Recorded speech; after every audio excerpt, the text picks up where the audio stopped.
You have to raise your hands to go to the restroom, but the state of the world, the state of your future, and the state of yourself is in your hands right now. Such is the ironic life of a teenager, and I've been through it myself. I've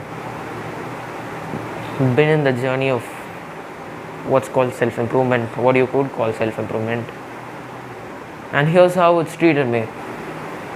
But before I get into that, what's my story?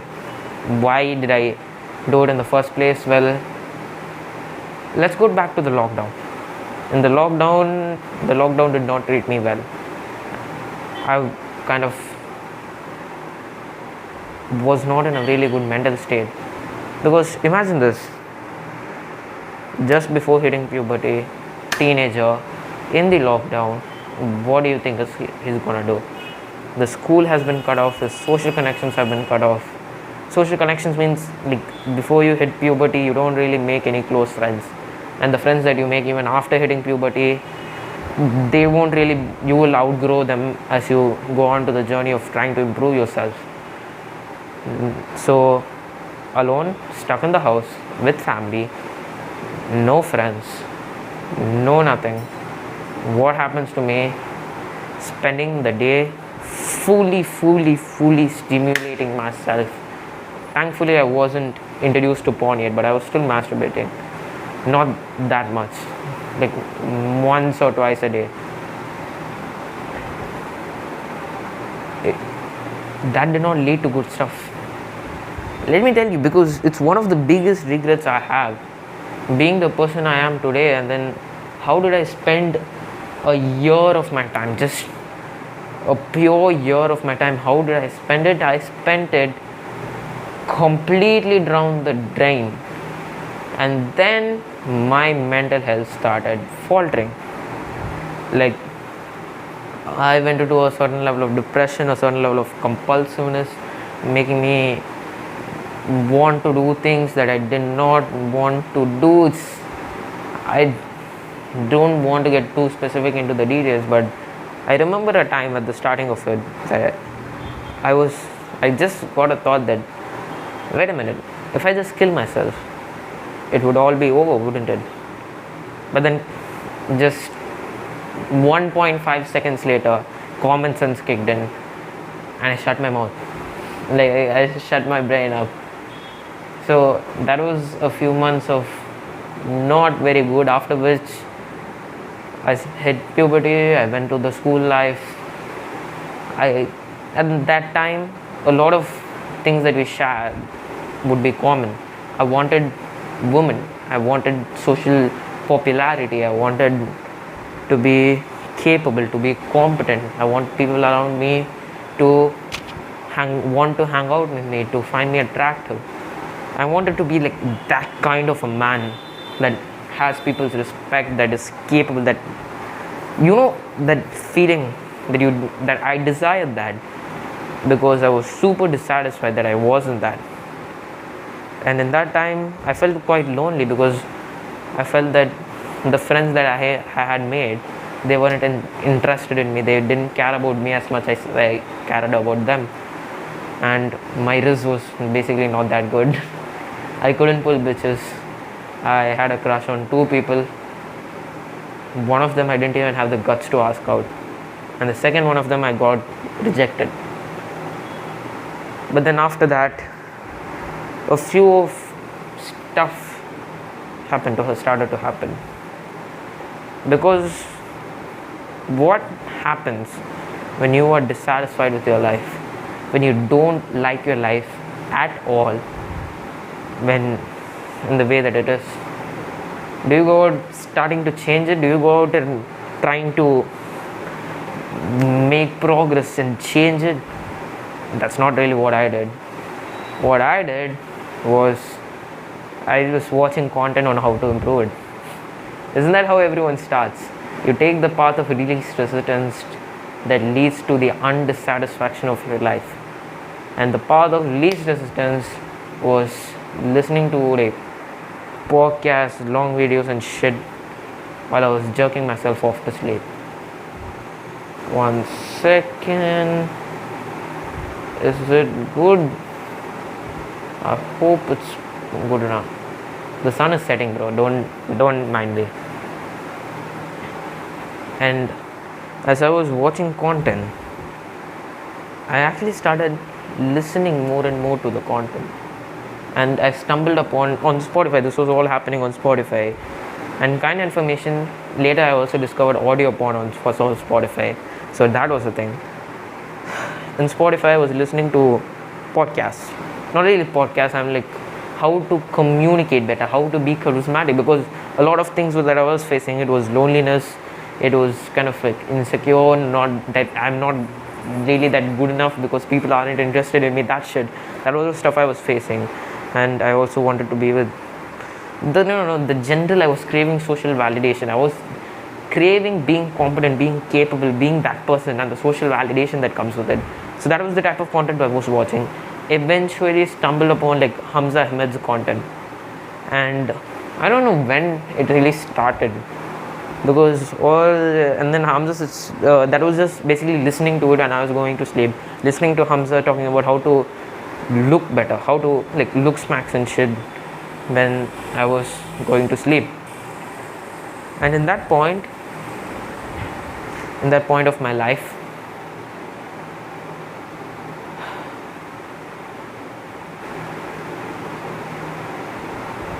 I really wanted to look better, bro. That was, I think, how I started self-improvement. I wanted to look better because I was dissatisfied. I'm not sure, because at that point when I was like jerking myself off to sleep, living that life, I don't think the loneliness has just hit me yet. I think the loneliness came after, because at that point I was still getting to know the friends in that honeymoon phase of my friendship or whatever. And at that time I just wanted to attract girls, and then the loneliness part came after, just after, I think. And to attract girls, what I believed I had to do was I had to look better. I had basically no game at that point. So looks probably wasn't my weakest link. But my thing is, I need to look good for girls to attract me. So I started watching a lot of YouTubers like Brett Maverick. Shit they said didn't really help. I was like, perfect haircut. Man, if I went like buzzcut, then it would have been still, it wouldn't have mattered, because the lack of game I had played a lot more in the lack of romantic validation that I had than my goddamn looks. And that played a part into me watching videos on how to look better, which made me eventually stumble upon YouTubers like Hamza, who made content on like women and how to look better. And that was kind of me putting my toes in the water of self-improvement, after which some time passed like that. And I remember in the summer holidays of May, something just struck me. Dopamine detoxes, right? I've been hearing about it for a long time, and at that point I was already watching like Iman Ghazi, those type of YouTubers, and I wanted to go through it because of the dissatisfaction. That was when loneliness was also a big thing. Loneliness doesn't mean I was alone, okay? Loneliness means I wasn't feeling good in any of the social interactions, because I wasn't getting the validation that I wanted to feel good with myself. And I was the kind of pretty low in the dominance hierarchy, like Jordan Peterson dominance hierarchy. I was pretty low in it, and I wanted to be like one of the alpha males in my school's dominance hierarchy. When there are like fights, I would be the kind of dude that rushes away from conflict, that doesn't engage in conflict. That's like the little worm on the end of the street, and I did not like that. That doesn't mean I did not stumble upon some good people, made some good friends. That was also a thing, but this mainly occupied a lot of space in my mind, and this led to me doing the dopamine detox. And then the dopamine detox was the pivotal point where I realized moderation I think it was that point which started the mindset of moderation isn't really a good thing. Some things have to be and need to be cut off. And it was that point in that for the whole 7 days I did not masturbate or anything. I did not watch porn. At that point I was also watching porn, by the way. I got introduced to it from a friend of mine. Of course, you are the average of the 5 people that you spend time with. And that dopamine detox, of course, was the start of a huge journey that would come after that. And during the periods I was watching more and more self-improvement content, I was kind of also starting to take action. And I was at the time also working out. At the start I wasn't consistent or anything. I was working out, trying to build a good body, and at that point I also was trying to callous my mind. I read I just finished that book recently, Can't Hurt Me, David Goggins. I finished it like a few weeks ago, and I started the book like a year ago, the first chapter. And then there was a repeating theme in that, was just to callous my mind. I wanted to develop anterior mid-cingulate cortex, the willpower muscle in your brain. You can search that up if you want. Andrew Huberman has a lot of stuff talking about it. And as I started to do that, as I started to take action, I also bought, I don't have it here, I also bought a habit tracker, convinced my parents to buy a habit tracker. At that point I was pretty serious about the gym, about my gym journey. I was working out pretty good. I also wanted to improve my charisma, as it sounded. That was a big thing because of I've talked about it in previous videos, because of the insane loneliness I was facing. Instead of not feeling good in social interaction, that feeling that I was facing. And it was only during the end of the year that I had the breakthrough that people don't have to like me. I can't determine my self-worth based on what a few people think about me. That was a major breakthrough, and the change in schools was also a major breakthrough. That was the breakthroughs which led to the foundation of my social skills. That was when I think my social skills came from negative to 0, I think. And after that, my improvement of my social skills just became me facing my fears.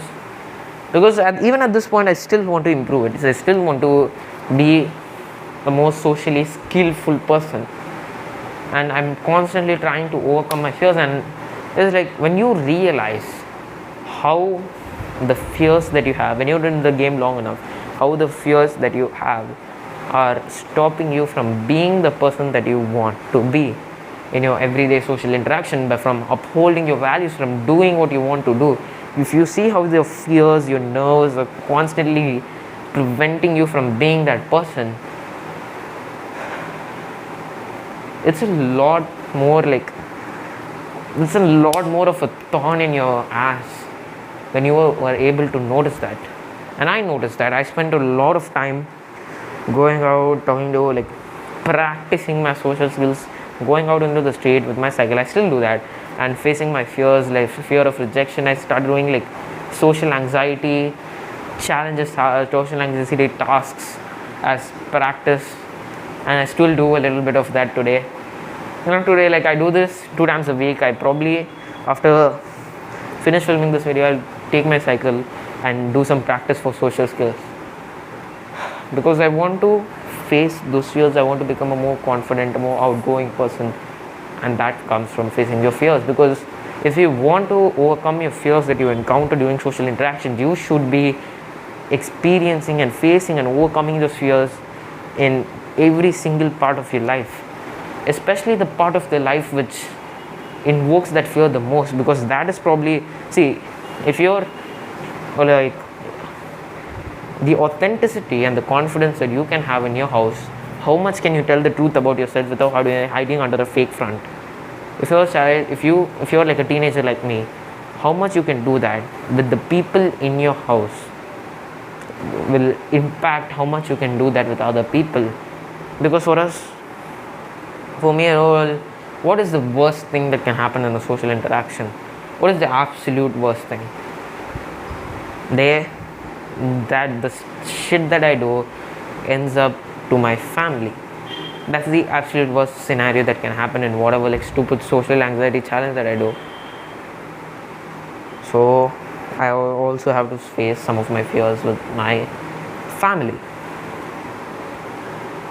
And with the social anxiety, say, trying to become more charismatic on one side and gym on the other side. Not gym, I was still doing calisthenics. I think you can see the dumbbells. I don't want to disrupt the camera position. Okay, wait a minute.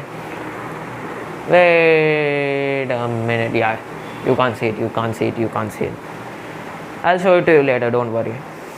And towards that, I was also keeping habit track of all the amounts of time I fabbed.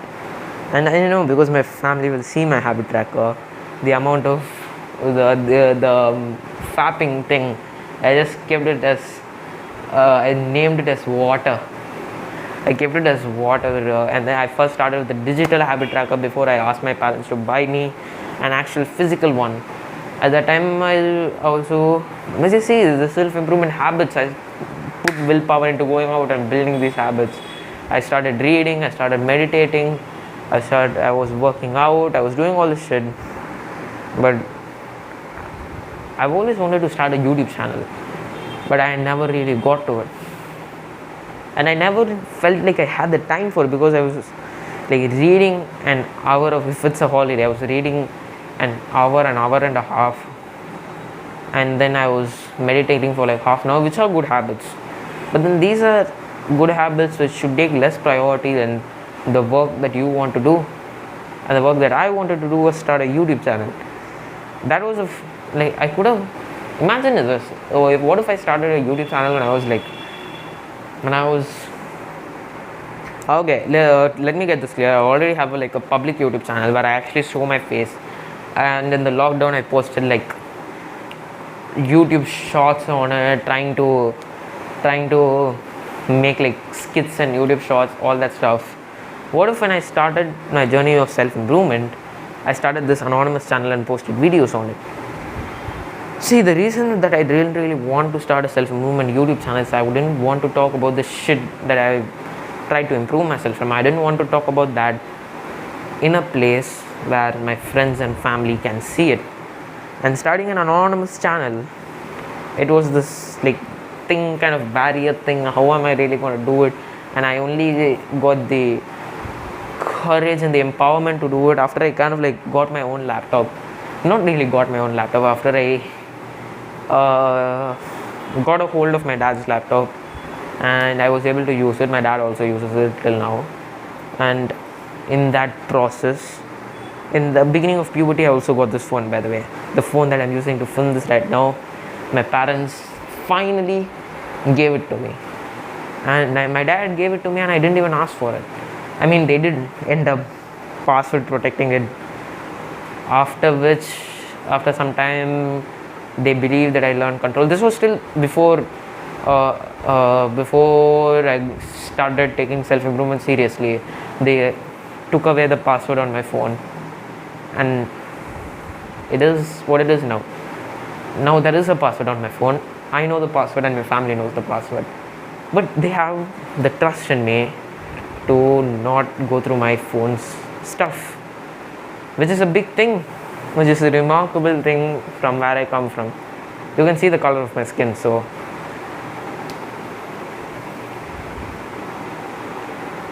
the processes led me to the person I am today. With the improvements I made every day, I finally was able to overcome. I was able to build the identity shift so that I quit masturbation. I was handling screen time better. I was not binge watching Netflix, not watching series. I exercise discipline and all of that, and the things of pleasures that were consuming my time, I was slowly and surely pushing them out of my life. And now what has it led to? I've started my YouTube channel. This is actually the second anonymous channel that I've started, because I believe that the first anonymous channel I started had gotten a bad thing from the algorithm because I was a few accounts were subscribed to it, but those few accounts weren't really watching it, and so I just downloaded the best videos from that channel and posted it on this channel.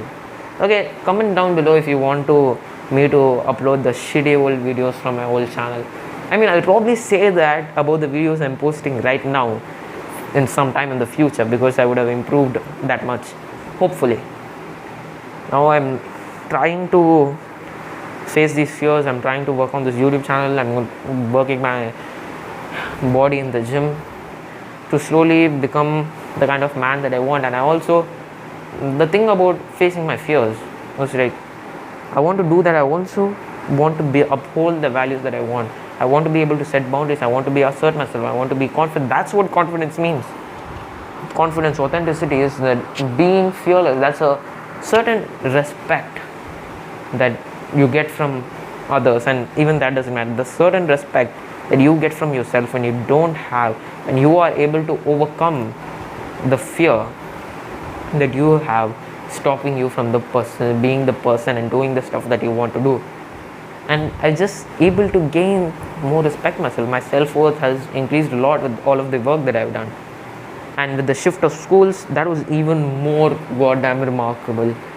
I changed schools and it was pretty amazing. I got a new start where my other people's opinions of me do not hold me back anymore. And then in my gym, a lot of my gym buddies, they're all people coming to the gym are all probably adults. The time that I'm coming, I'm probably the only kid in the gym. And that environment of the same people around me, when I first came, I wasn't that extrovert. And it's hard for me to be super extroverted right now because like the gym, I don't know why I can't really speak up to masses. It's something stopping me. And I think it's because I've always been that way, because when I started, the trainer there was not that nice. I think it hurted his ego that I did not come into the gym and ask him what should I do with this stuff, because I already had a routine in mind that I needed to follow. I did my own shit instead of the shit that he would have recommended to me if I asked it to him.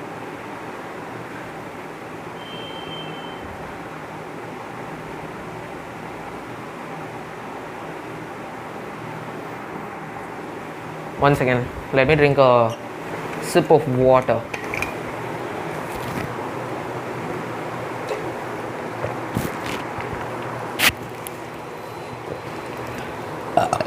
ASMR, bro. It's goddamn ASMR. And this is your reminder to maybe skip around the video if you want till I finish drinking water. And also grab a bottle.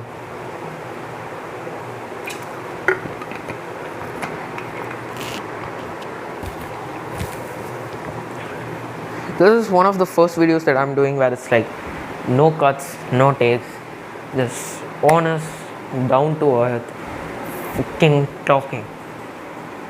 That's basically it. And now, what is the kind of life that I'm living? I don't even use moderation anymore. I have insane restrictions to the pleasures of life. I've grown that much with my willpower. I'm able to push through my mind through stuff. Now, basically speaking, working out in the gym is a lot easier and less mentally taxing than doing like dumbbell and calisthenic stuff at your home, because it's the high repetition stuff and the high repetition stuff with my like pressing exercises and the negatives that I have to do on my pull-up. They require a lot of willpower and pushing through pain. Okay, let me just tell you that people are impressed with my physique. I am pretty good, like at least in my class I am pretty good in the social hierarchy. I'm pretty dominant. I'm slowly started setting boundaries, I'm slowly able to assert my place in the world rather than bending over to others' will. I'm slowly able to start creating and assert myself in the way that I live my life rather than adapting to events. Now I have a goal I have goals that I'm working towards. I have a mission with my life. I have a mission with this YouTube channel. I want to not follow the normal life of getting a good job, the slow lane as MJ DeMarco describes it. Go to a good college, get a good job, study. And the place that I'm going, the school that I'm going, it produces results. They teach stuff way more advanced than no other schools teach. Like, we have concepts in my grade that are probably equal to the concepts like 2 grades to 3 grades above me in higher schools. It's like the place that I go to is basically training you to get good marks in the exams that you write after school, at the end of school, to basically get you into the top colleges. But then I know, because I'm basically topper, dominating everyone in studies with minimal effort. Like, the effort I put compared to everyone is so little, but the results I get compared to everyone is pretty good, damn good. I mean, I'm not always like my city's first ranker in my school or anything, but I was in the last exam. So, casual flex. And maybe I'll do a video about studying. I'm still trying to break down where I got the advantage over other people, because the deep work principles that I use when I'm trying to film a YouTube video or go to the gym, I don't really use that as studying.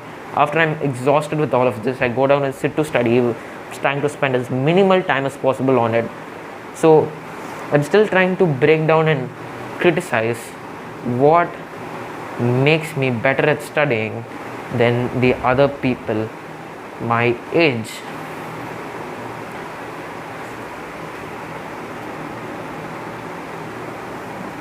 I also want to make businesses. Like, there's this book called The $1 Million Weekend. The thing about $1 Million Weekend is just that. But then some sort of fears are stopping me. I'm not sure what are. I think I can get a grasp on it, but there are fears stopping me from like going out, making as much money as possible, validating ideas. I think validating ideas is the part where I'm struggling quite a lot. If it was something like, I know going the entrepreneurship route is going to be better than you getting good at a high leverage skill. Like, you can do something if you want to get really rich. You can go through the school, college, that path is not really that good use of time, and then you're wasting a lot of your life. Another way to do it is you leverage a high value skill. You get really good at a high value skill like copywriting, like coding, sales. And these skills, like, you get good at the skills that the top level businesses need, and the top level businesses will be willing to pay huge amounts of money for the stuff which is helping them to sell more of their products. Or you can go to the entrepreneurial life yourself. I want to do that. Instead of trying to learn these skills, I want to go through the entrepreneurial life myself.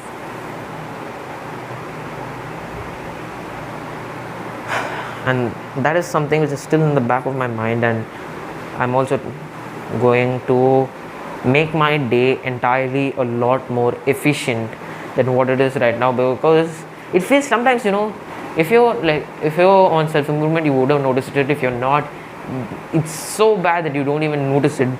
Time and energy slips out of your hands, so you cannot live the life that you want to live. And I need to make sure that I'm making progress on the stuff that I care about. Because look here, I can take it out of the tripod. Yeah, if you look here, you will see you'll see like the Memento Mori calendar that I've set up for myself. This is basically when I'm expected to die at this point, if I'm lucky, and I'm at here. This is not a lot of space, bro. And I need to live the life that I want. I need to hopefully fix the stuff around me. If I see people in my family or something that are behaving in ways that I don't want them to behave, that I think behaving in unethical ways, treating other people, there is a person in my family treating other members of my family in an unethical way, taking one other member of my family in an unethical way, and I still need to find the guts to go out and point it out at him, and I'm not sure I'll be able to do it, but I want to do it, or else is like Jordan Peterson said, if you don't, I read it in the 12 rules for life, if you don't address the dragon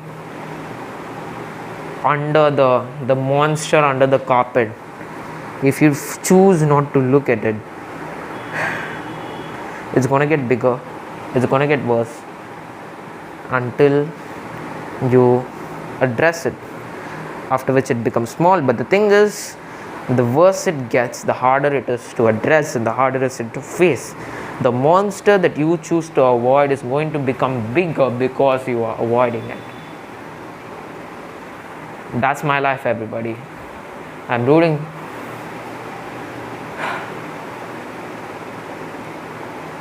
I just messed up my end line. Yeah, I'm just not gonna kid you. I'm rooting for you. Take action. Peace.